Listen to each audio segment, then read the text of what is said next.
Hi, everybody. I am so excited. It's the last night.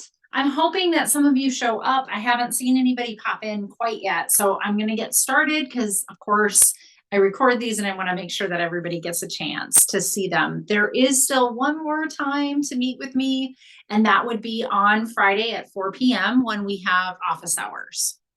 All right, let's get started. I'm going to share my screen here.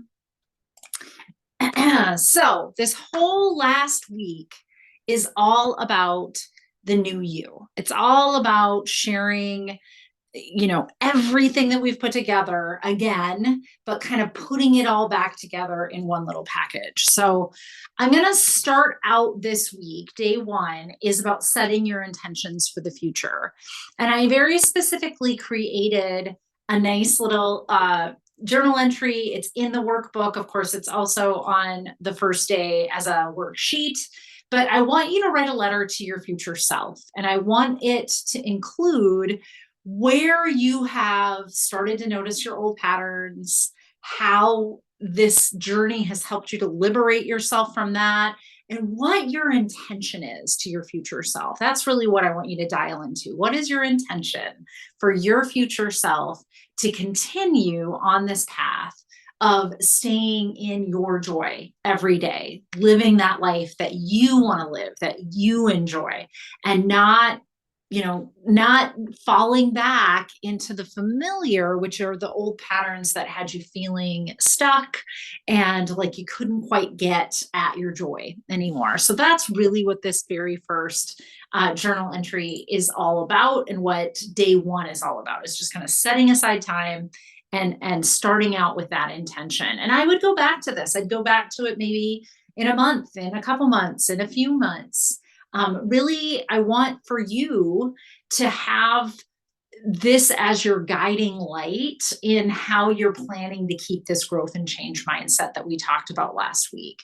How am I going to stay in this mindset of always staying flexible in my thinking, always taking on what comes my way, pivoting out of it, making empowered choices for myself, and through all of it, staying really compassionately self-aware. But if I'm engaging in those patterns that aren't going to serve me going forward in my life. So then after that, we will head into day two. And day two is, the first set of my videos. It's all about this road back to you. So I will go through all five. I know, isn't this funny that it caught me at this on YouTube?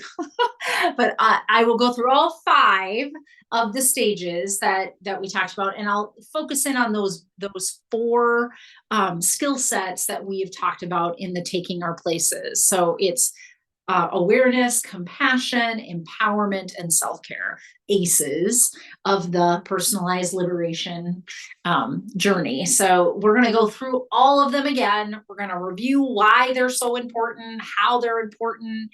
I'll give you some tips and thoughts on where should you be looking out for, whether or not you need to maybe boost up and grow a little bit more, even so, in one of these areas.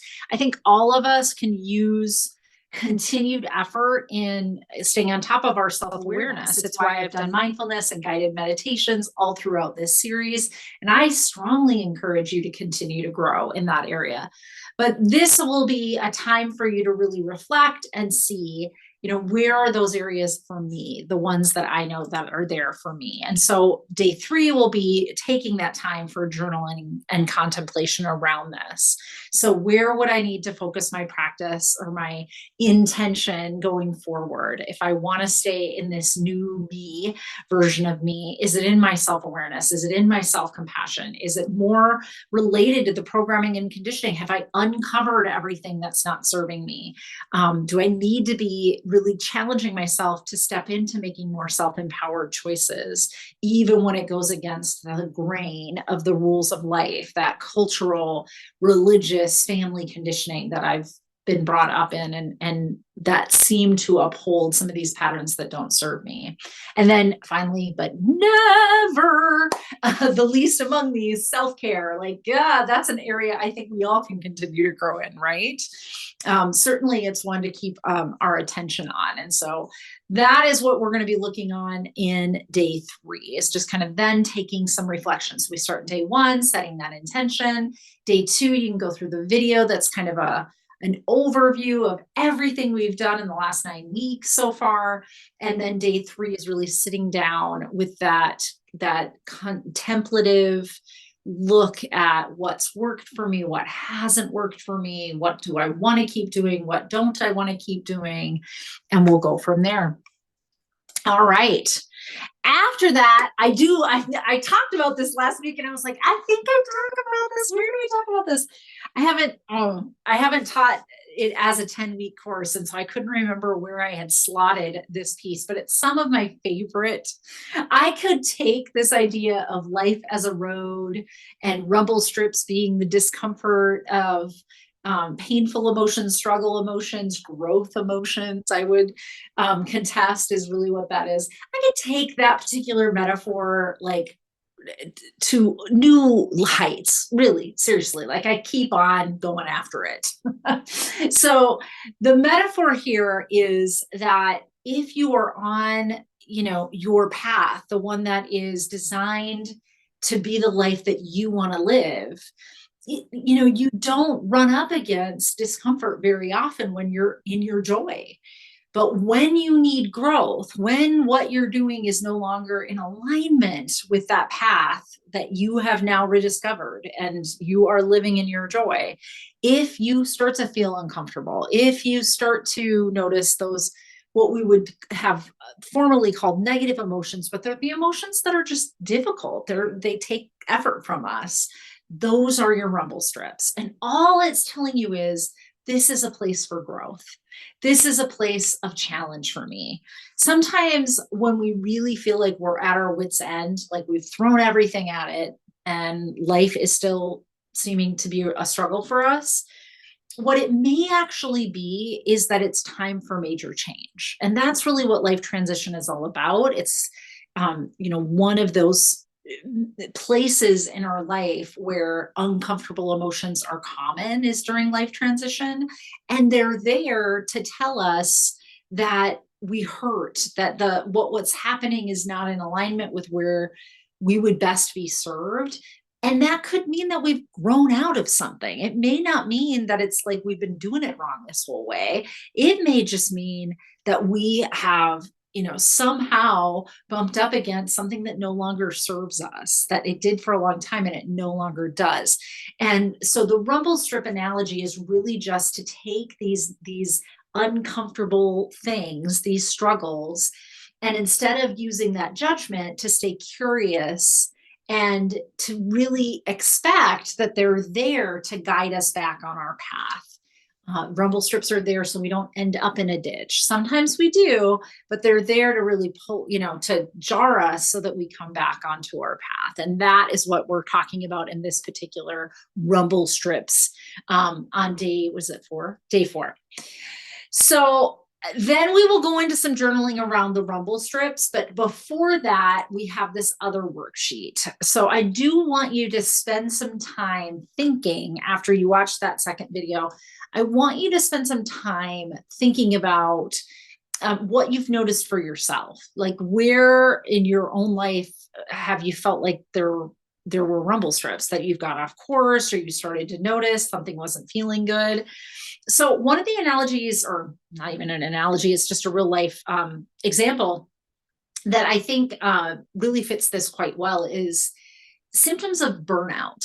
So even if we like our jobs, right? Like, even if we like what we do as a caretaker in our home environments, even if we love being a volunteer in our communities, even if we love being the person that gets to say yes to things and be the one that's helpful, if we start to notice we don't like it as much as we used to, we're tired all the time, we're easily irritable, these are really common symptoms that we are edging into burnout with whatever that is. Now, burnout, if we go back a few weeks ago when we were talking about boundaries as part of your self-care regimen, as part of your self-care plan.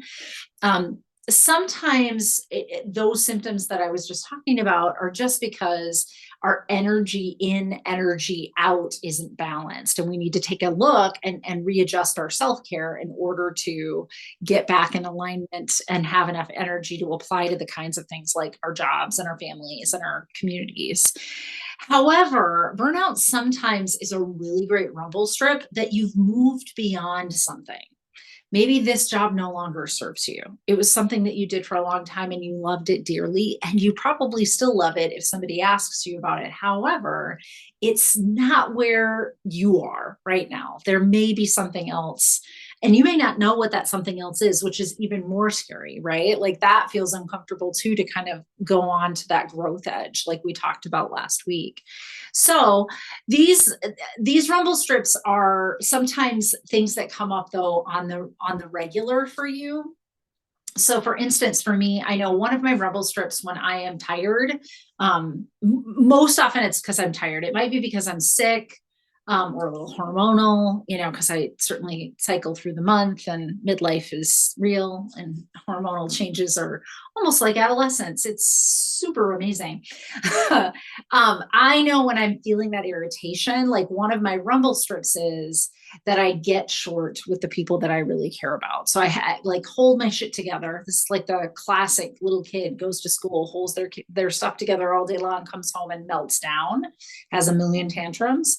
That must have been me. And my mom's not around for me to ask, but I can tell you that that's a version of that still happens in my adulthood. So I get really short with the people I care about the most. It's like I have nothing left over after I've spent all day doing all the things. So I know that's a rumble strip of mine. That would probably be even number one on this list. But what I want you to do is start thinking about those kinds of things. Sit down, do some contemplation, come up with a list of those things. Then I want you to go back and do some journaling. I want you to contemplate about that a little bit more. I ask you some questions like which ones seem to come up the most for you, which are the ones that you think you struggle with the most or might need to,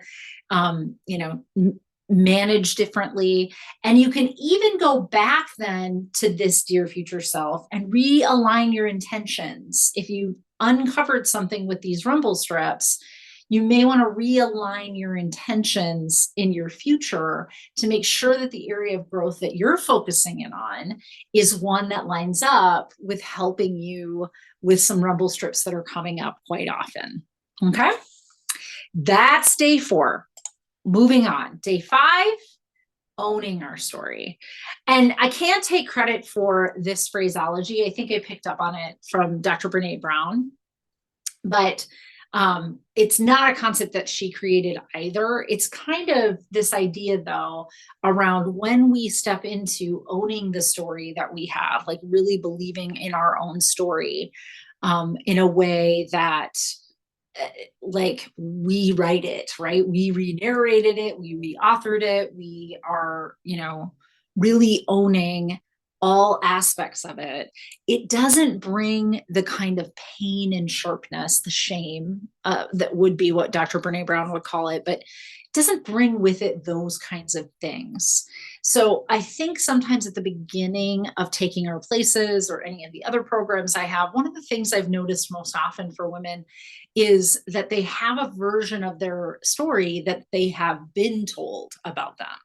So for instance, you don't seem to be happy with your life. You're in midlife transition, your kids are growing up, you did a great job, you should be really happy. And you're feeling what? You're feeling not happy. You must be doing it wrong. You must be doing something wrong. But it seems to be kind of this socially conditioned story, or sometimes it's even more intimate than that. It's an actual story that people around you are telling you, like, you shouldn't feel that way. Maybe you should go see a therapist. Like, you have a great life. Well, if it was great and serving me as it is right now, I wouldn't feel like this, right? And so what we've kind of helped you to do through these last 10 weeks is to own your story. We've given you some tools to really understand when conditioning doesn't show up for you, it's not serving you.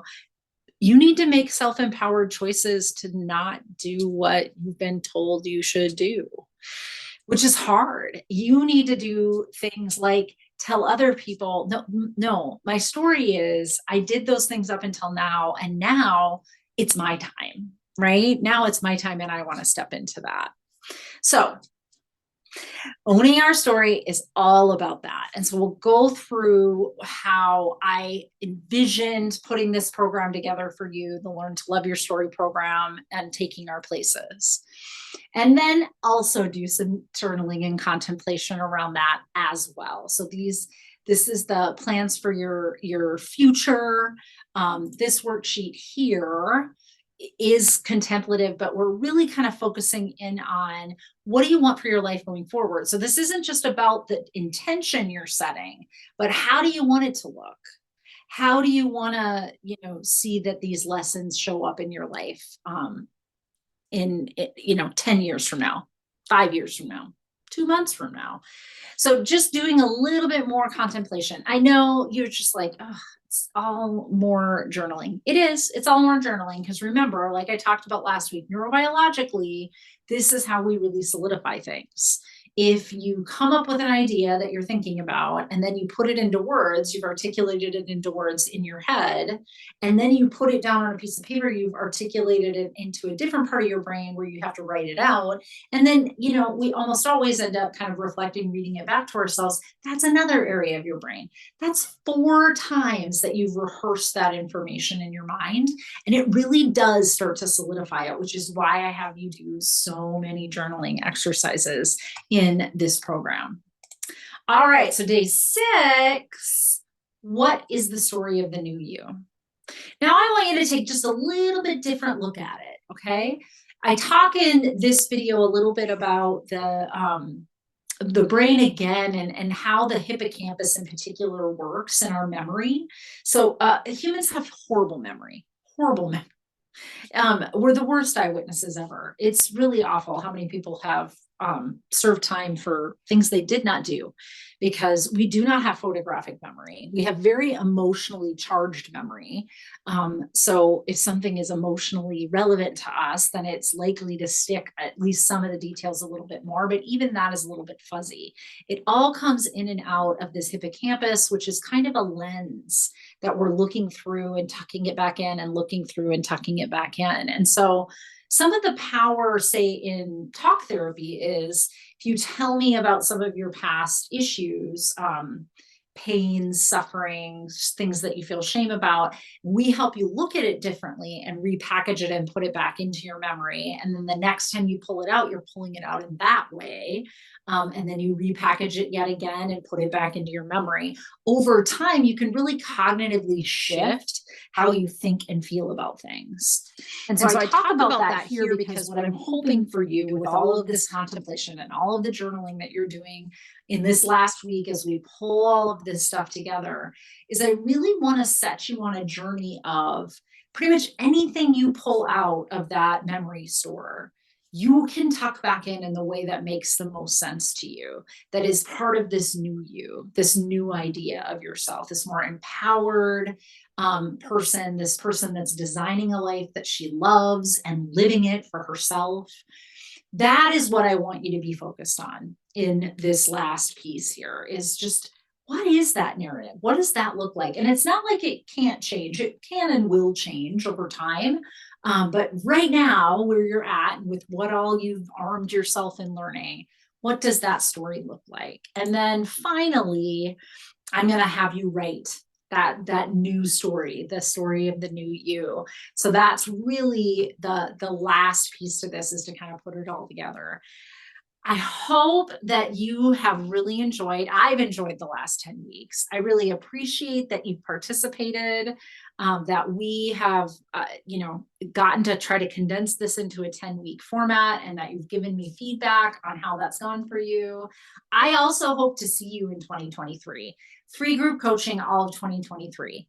I say it again, free group coaching. So it will have things just like this. I'm not sure if I'm going to stick with this format in the app. We'll see based on your feedback how that goes. But it'll be a format not unlike this. And there'll be once a month meetings where you meet with me just like this. I'll teach a little bit. We'll talk a little bit. You can ask all your burning questions, and hopefully we'll get a better community going in the 2023 group moving forward. I would love to have you on that journey. I've enjoyed having you guys with me all through this, whether you could participate in person on Tuesday evenings or not. It's been really great getting to know all of you. And I hope that you've gleaned something from the Taking Our Places program. Like I said, I will be available at 4 p.m. Central Standard Time on Friday. So I hope to see you again at least one more time. Have a great night, everybody.